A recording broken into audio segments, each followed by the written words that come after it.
জারিন তাসনিম, খুবই সুন্দর একটা নাম। তুমি কোন ক্লাসে পড়ো?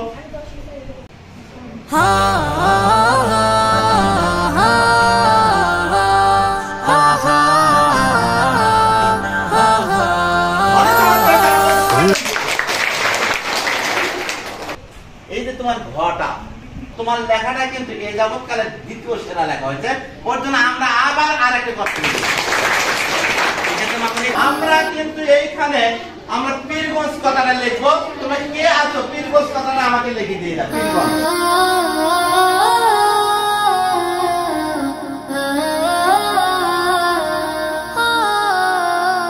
গাহে গান গাঞ্জার খোদ খোদ তালা। দারুণ আছে, থ্যাংক ইউ। অনেক সুন্দর, অনেক সুন্দর। আচ্ছা তোমার রাইসা, রাইসা জান্নাত ঝুমুর। আচ্ছা থ্যাংক ইউ। নামটা কোন কে রাখছে? নানি রাখছে। ভালো লেখার জন্য তোমাকে ধন্যবাদ জানাই। চমৎকার হয়েছে, ধন্যবাদ। লিখেছি এইখানে এইটা হলো পদ, পদ সাথে কি দেব আমরা? দীর্ঘইকার। আচ্ছা তাহলে কি দেব আমরা? র দিয়ে দেব। আচ্ছা এইখানে গড়া আমরা দেব, গড়া তো লেখা আমরা শিখছি। আচ্ছা এইখানে সমস্যাটা হলো আমরা এইখানে প্রথমে মনে হবে যে আমি একটা চাল লিখতেছি। কি লিখতেছি? প্রথমে মনে হবে আমি কিন্তু চাল লিখতেছি। আচ্ছা চারের নিচে কিন্তু আবার কিন্তু মনে হচ্ছে আমি একটা 6 লিখতেছি। আচ্ছা এখন এই যে প্যাচটা, হ্যাঁ এই প্যাচটা কিন্তু আমরা এইখানে কিন্তু দিয়ে দিচ্ছি। হ্যাঁ এই প্যাচটা কিন্তু আমরা কিন্তু এইভাবে নিয়ে দিচ্ছি, তারপরে দিয়ে দেই, তাহলে আমাদের কি মনে হয়ে গেল।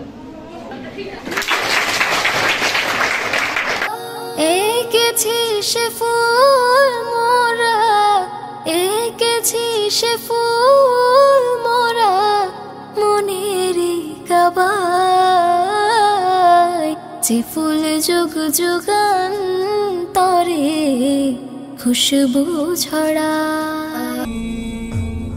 ওনাকে বলেছিলাম যে বিদ্যুৎ যেহেতু নাই আপনি একটু জেনারেটরের ব্যবস্থা করেন। উনি কিন্তু আর কোনো কথা বলেন নাই, সাথে সাথে ব্যবস্থা করছেন। এই যে সাথে সাথে ব্যবস্থা করছেন, এখন সুযোগ্য প্রধান স্যারের সবচেয়ে গুণ হলো কি যে শিক্ষার্থীর দিকে দেখবে, অর্থের দিকে দেখবে না, টাকার দিকে দেখবে না, দেখবেন শিক্ষার্থীর উন্নতি কিভাবে হচ্ছে। তো আমার খুবই ভালো লাগলো। আমি কিন্তু প্রতিটা স্কুলের হেড স্যার থাকে, তাদের কিন্তু টপ 10 নির্ণয় করি। এই স্কুলের কিন্তু আসার আগে কিন্তু টপ 10 নির্ণয় করেছি, কিন্তু এখন কিন্তু এই স্কুল নিয়ে কিন্তু আমি ধরবো। তোমরা কিন্তু আজকে বুঝতে পারতেছো আমাদের সদ্য হেড স্যার টপ 10 এর র্যাঙ্কিং কে প্রথম স্থান থাকবে।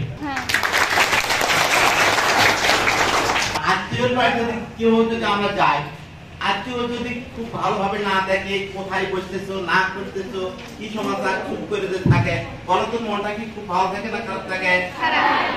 কিন্তু উনি সেই ফজরের নামাজ পর থেকেই কিন্তু আমার সঙ্গে মোবাইলে কথা বলতেছেন। তার মানে প্রথমে কথা বলছেন যে আসলে আজকে হবে কিনা। তা আমিও কিন্তু আর এক জাতীয় ব্যক্তি, কারণ আমার জীবনে কোনোদিনের জন্য এই যে 14 বছর কাল প্রশিক্ষণে একদিনও কোথাও কিন্তু না যাওয়া করি নাই। এইটাই কিন্তু একটা আশ্চর্য বিষয়। সেই দিন যেদিন জোহার বাদল ছিল তোমাদের এখানে, সেদিনও কিন্তু আমরা কিন্তু না আসে করি নাই। তারপরে তোমরা অনেকে আসছিলেন, স্যারও কিন্তু আসছে তোমাদের। কঠিন একটা বড় ইতিহাস হয়ে গেছে সেই দিনের তোমাদের এই ক্লাসটা। আজকে কিন্তু আর একটা ইতিহাস হয়ে গেলে, তার ইতিহাসে তোমরা কিন্তু সবাই সাক্ষী হয়ে গেলে এবং তার সদস্য হয়ে গেলে। ভালো লাগলো। আমরা আমাদের লেখাপড়া শিক্ষণের দিকে যাই। আমরা উদ্বোধন উনি যেহেতু করে দিয়েছেন, আমরা এখানে সূচনা করতেছি, তোমরা একটু দেখো। তোমরা কিন্তু এখানে ঘ লিখছো, অনেক সুন্দর একটা ঘ লিখছো। তো ঘ লেখাটা যাতে সবাই সুন্দর করে লিখতে পারো সেই চেষ্টা করতে হবে না আমাদের। আচ্ছা লক্ষ্য করবে ঘ লেখাটা, এইটা কি বলে আরবিতে? হামজা বলে। আচ্ছা থ্যাংক ইউ। তোমরা কিন্তু এইটাকে আরবিতে কি বলবে? হামজা বলে। লক্ষ্য করবে এইটার উপরে, দেখো এইটার উপরে আমি একটা মাত্রা দিয়ে দিলাম। আচ্ছা মাত্রা দেওয়ার পরে আমি কিন্তু আকারটা দিয়ে দেবো এই পর্যন্ত, হালকা একটু এই পর্যন্ত আমি কি দিয়ে দিলাম? আকারটা দিলাম। আচ্ছা দেওয়ার পরে আমি যে কোনো কাউকে যদি জিজ্ঞাসা করি বা হয়তো বলি যে তুমি আসলে কোন রেখাটা দিলে ঘ হবে, তোমরা কিন্তু নিঃসন্দেহে দিবে যে এই পাশ দিয়ে এই পর্যন্ত দিয়ে দিলে কিন্তু এটা কি হয়ে যাবে? ঘ হয়ে যাবে। আচ্ছা, এই যে ঘ লেখাটা কত সোজা, এতদিন পর্যন্ত আমরা মনে মনে ভাবছিলাম লেখাগুলো কঠিন, আসলে কি কঠিন? প্রতিটাই লেখাই কিন্তু সোজা। আচ্ছা, তোমরা একটু মাঝে মাঝে কিন্তু একটু যে অক্ষরটা লিখে দিয়ে একটু চেষ্টা করে দেখবে যে আসলে হয় নাকি, না হলে দাঁড়ে যাবে, দরকার হয় বলবে স্যার আমি এখানে আসি একটু দেখি। অক্ষরগুলো কি অনেকগুলো? মাত্র কয়েকটা অক্ষর, মাত্র কয়েকটা অক্ষর। আচ্ছা, এইবার কিন্তু তোমরা লক্ষ্য করবে, আচ্ছা এই বর্ণটা কি তোমরা বলো তো, এই বর্ণটা কি? আই। এইটা কি? আই। আচ্ছা, আমি তোমাদের আগে জানতে চাই সেটা হলো তোমাদের অটা কি কেমন আছে কাজ। তো সেই দিন কিন্তু ভাইরাল হওয়া কিন্তু আর একটা মামনি আছে, তুমি আসো মামনি, আসো যাও। আচ্ছা, আজ তুমি ওখানে ওয়াটা লেখো তো, হোক অথবা না হোক তুমি যেভাবে পারো লেখো। দারুণ আছে, থ্যাংক ইউ, অনেক চমৎকার করেছো। তুমি কোন ক্লাসে পড়ো মামনি? দশম শ্রেণীতে, অনেক চমৎকার, অনেক সুন্দর হয়েছে। আচ্ছা, তো দেখেছো ও লেখাটা তোমরা ভালো জানো, কিন্তু আমরা আজকে সূত্রের মাধ্যমে লিখবো।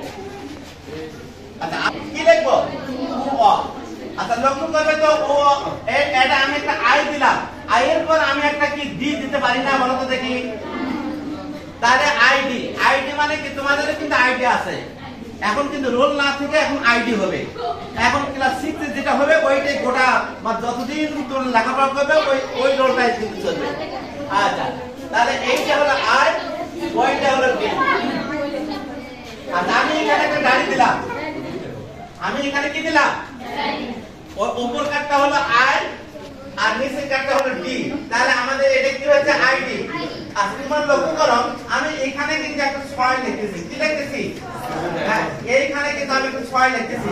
আচ্ছা বলো তো দেখি, এই উপরকার আই আর হলো নিচের হলো ডি, আমি যদি এই আইটা যদি লাগিয়ে দেই আর এইটা যদি লাগিয়ে দেই তাহলে কি হয়ে যাচ্ছে? তাহলে আগে উপরে আছে আইডি আর নিচে হলো 6, তাহলে আমাদের ও হয়ে যায়।